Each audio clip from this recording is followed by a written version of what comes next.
A very good morning, students. Today in climatology, we'll be reading about air masses and fronts. For a clear understanding of the various types of atmospheric disturbances, the study of air masses provides an essential background. Air masses that move along as part of the large-scale motion systems of the general circulation are largely responsible for bringing about changes in day-to-day weather, particularly so in the middle latitudes. Therefore, air masses also play a dominant role in producing different types of climates.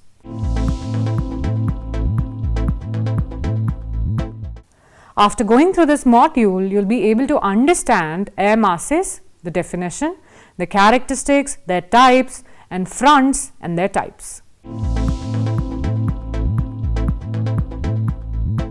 Meaning of an air mass. An air mass may be defined as a large body of air whose physical properties, especially temperature, moisture content, and lapse rate, are more or less uniform horizontally for thousands of kilometers. According to A. N. Strahler and A. H. Strahler, a body of air in which the upward gradients of temperature and moisture are fairly uniform over a large area is known as an air mass. An air mass may be so extensive that it may cover a large portion of a continent, and it may be so thick in the vertical dimension that it may vertically extend through the troposphere. It may be pointed out that since a single air mass is so large that it may cover hundreds of thousands to millions of square kilometers of the Earth's surface, and hence horizontal homogeneity of an air mass in terms of its physical properties may not be practically possible, because the nature and degree of uniformity of the air mass properties are determined by the properties of the source area and the direction of its movement, changes introduced in the air mass during its journey away from the source area, and the age of the air mass. The vertical distribution of temperature in an air mass and moisture content of the air are two basic properties of an air mass which control the weather conditions of an area affected by that air mass. An air mass is designated as cold air mass when its temperature is lower than the underlying surface, while an air mass is termed warm air mass when its temperature is higher than the underlying surface. The boundary between two different air masses is called a front. The physical properties of an air mass are determined on the basis of the characteristic features of the surface through which it travels. An air mass also affects and modifies the temperature and moisture conditions of the areas visited by it, and in turn it is also modified by the local conditions of the visited areas.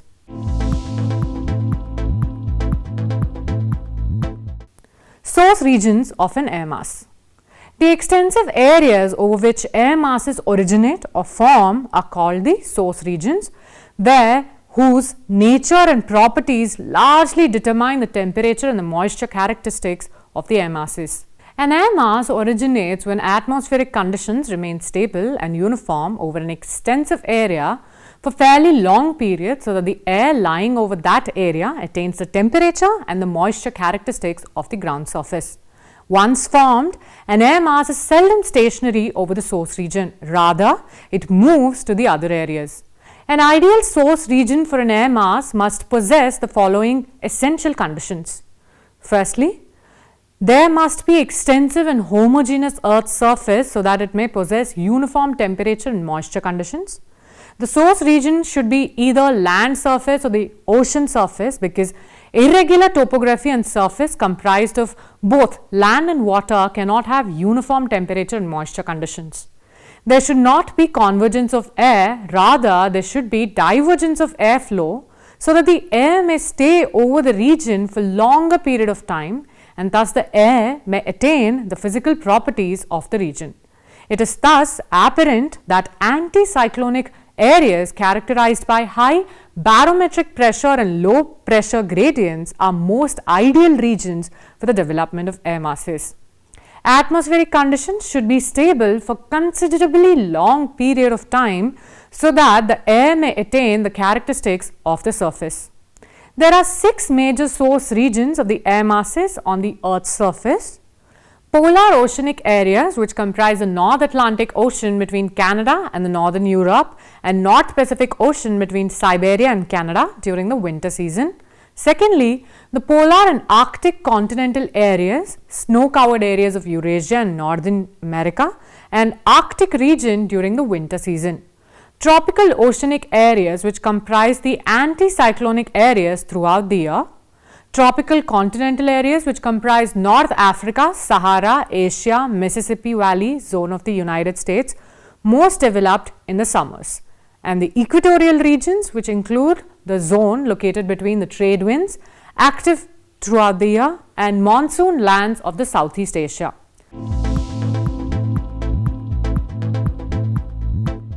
Classification of the air masses. Any classification of the air masses must consider the fact that all of their weather characteristics, mainly temperature, humidity and lapse rate, are properly represented and incorporated. Thus, the weather conditions of air masses at their source regions and thermodynamic and mechanical modification introduced in them during their journey away from their respective source regions must be taken into consideration while classifying them into definite categories. There are two approaches to the classification of air masses, for example, the geographical classification and the thermodynamic classification.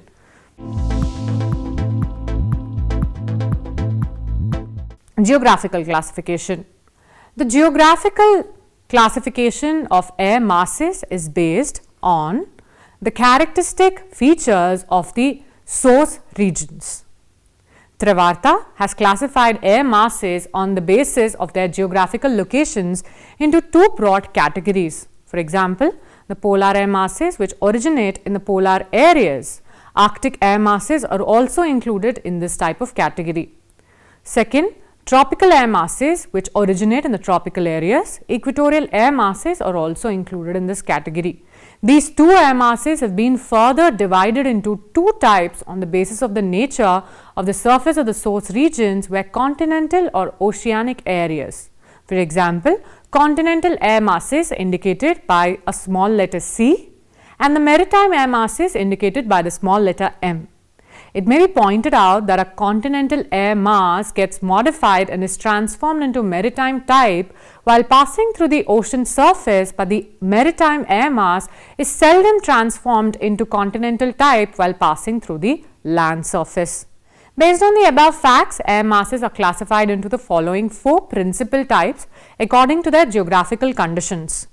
Continental polar air mass, which is represented by small c and capital P. Maritime polar air mass, which is represented by small m, capital P.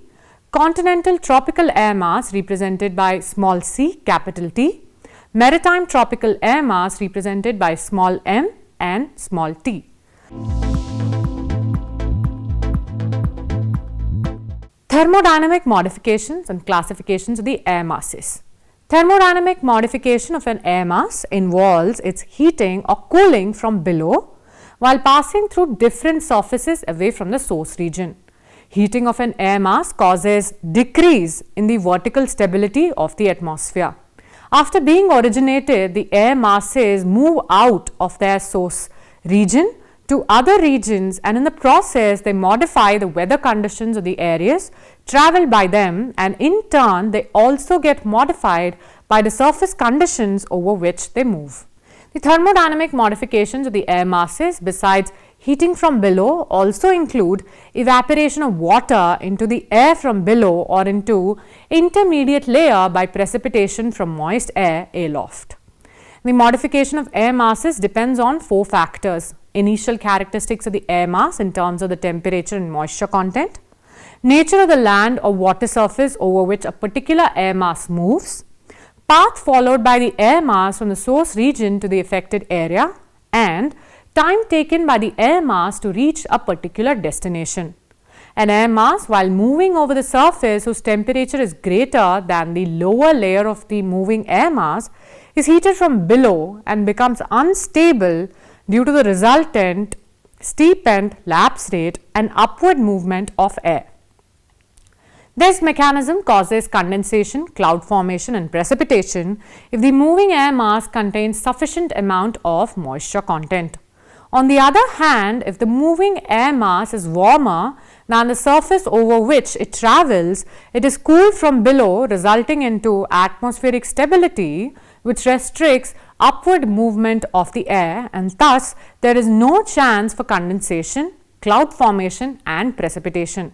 It is thus obvious that the cold polar air masses, while moving from their source regions to relatively warmer surfaces, become unstable because they are warmed from below.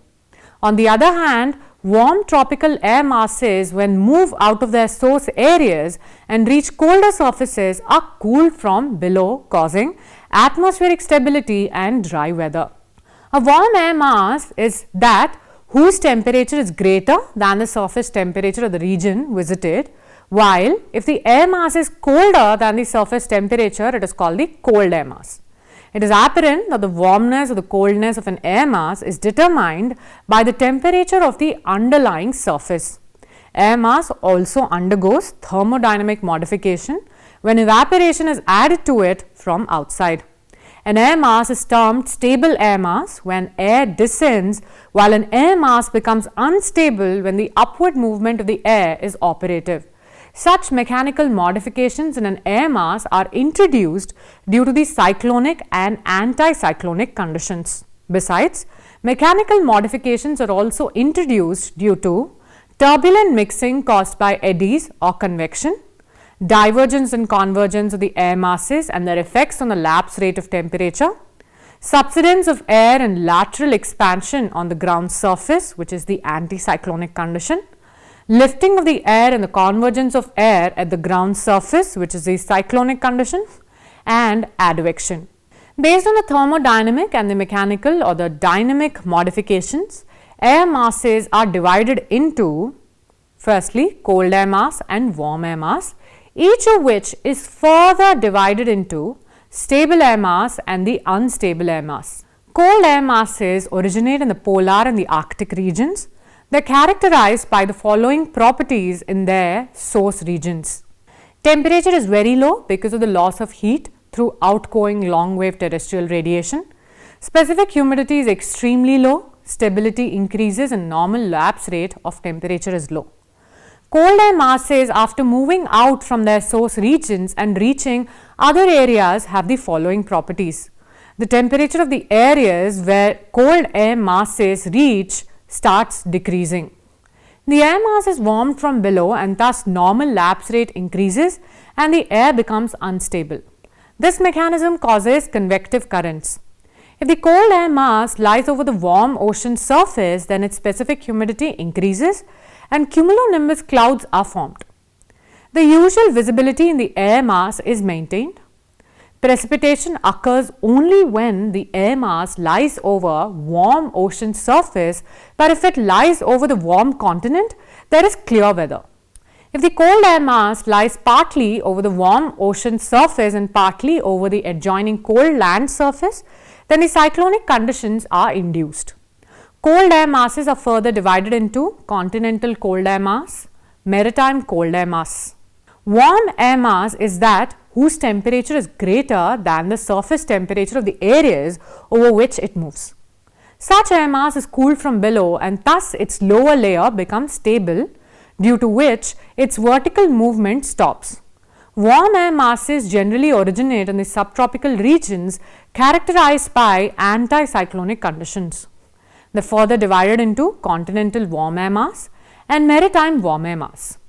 Based on the thermodynamic and mechanical or the dynamic modifications and some other considerations, air masses are divided into 16 types as follows. Continental polar air masses, which are further divided into continental polar cold stable air mass, continental polar cold unstable air mass, continental polar warm stable air mass, continental polar warm unstable air mass, and now the maritime polar air masses are divided into maritime polar cold stable air mass, maritime polar cold unstable air mass, maritime polar warm stable air mass, maritime polar warm unstable air mass. And now the continental tropical air masses are divided into continental tropical cold stable air mass, continental tropical cold unstable air mass, continental tropical warm stable air mass, continental tropical warm unstable air mass. And now we have the maritime tropical air masses, which are further divided into maritime tropical cold stable air mass, maritime tropical cold unstable air mass, maritime tropical warm stable air mass, maritime tropical warm unstable air mass. Now that we've seen the classification of the air masses, let's move on to the front and its definition. A front may be defined as an interface or transition zone between two air masses of different density. The concept of the front was introduced in meteorology by Norwegian School of Meteorologists in about 1918. Meaning of the fronts. Front is that sloping boundary which separates two opposing air masses having contrasting characters in terms of air temperature, humidity, density, pressure and wind direction. An extensive transitional zone between two converging air masses is called the frontal zone or the frontal surface, which represents zone of discontinuity in the properties of opposing contrasting air masses. Frontal zone is neither parallel nor vertical to the ground surface, rather it is inclined at low angle. Though fronts differ from each other in terms of their location, types and aerial extent, but they are characterized by the following common characteristics. For example, large differences in the air temperature across a front, bending isobars, abrupt shift in the wind direction, cloudiness and precipitation.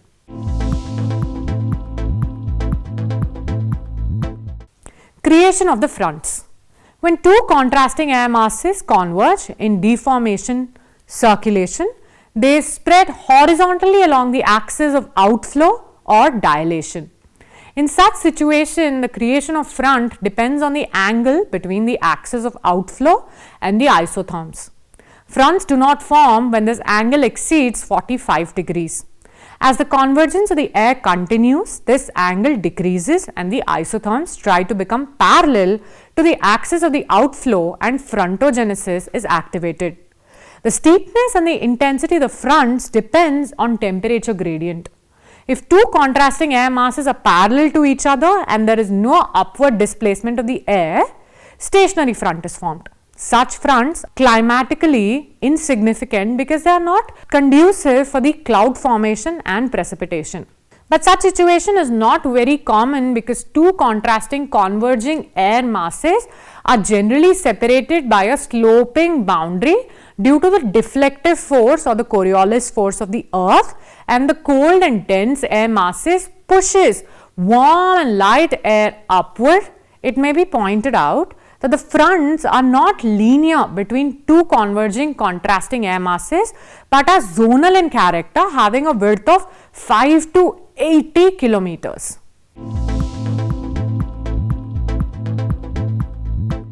Classification of the fronts.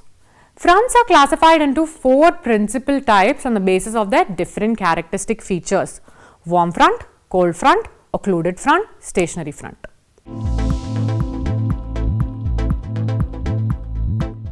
Warm front. Warm front is that gently sloping frontal surface along which warm and light air becomes active and aggressive and rises slowly over the cold and the dense air. The average slope of the warm fronts in the middle latitude ranges between 1:100 to 1:400. The gradually rising warm air along the gently sloping warm front is cooled adiabatically, gets saturated, and after condensation, precipitation occurs over a relatively large area for several hours in the form of moderate to gentle precipitation. Cold front. Cold front is that sloping frontal surface along which cold air becomes active and aggressive and invades the warm air territory, and being denser remains at the ground but forcibly uplifts the warm and the light air. Since the air motion is retarded at the ground surface due to the friction while the free air above has higher velocity and hence the cold front becomes much steeper than the warm front. That is why the slope of cold front varies from 1:50 to 1:100, which means the rise of the wedge of the cold air at the rate of 1 kilometer for every 50 to 100 kilometers. A cold front is associated with bad weather characterized by thick clouds, heavy downpour with thunderstorms, lightning, etc. Sometimes cold frontal precipitation is also associated with snowfall and hailstorms. Occluded front. Occluded front is formed when the cold front overtakes warm front and the warm air is completely displaced from the ground surface.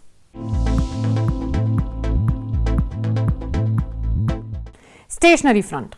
Stationary front is formed when two contrasting air masses converge in such a way that they become parallel to each other. There is no ascent of air. In fact, the surface position of the stationary front does not move either forward or backward. Changing weather is associated with the fronts. Since fronts are formed due to convergence of two air masses of contrasting temperatures and hence contrasting weather conditions are found from north to south or south to north. Differences in terms of temperature, humidity, precipitation, cloudiness and wind direction are experienced along the different fronts, for example, warm and the cold fronts.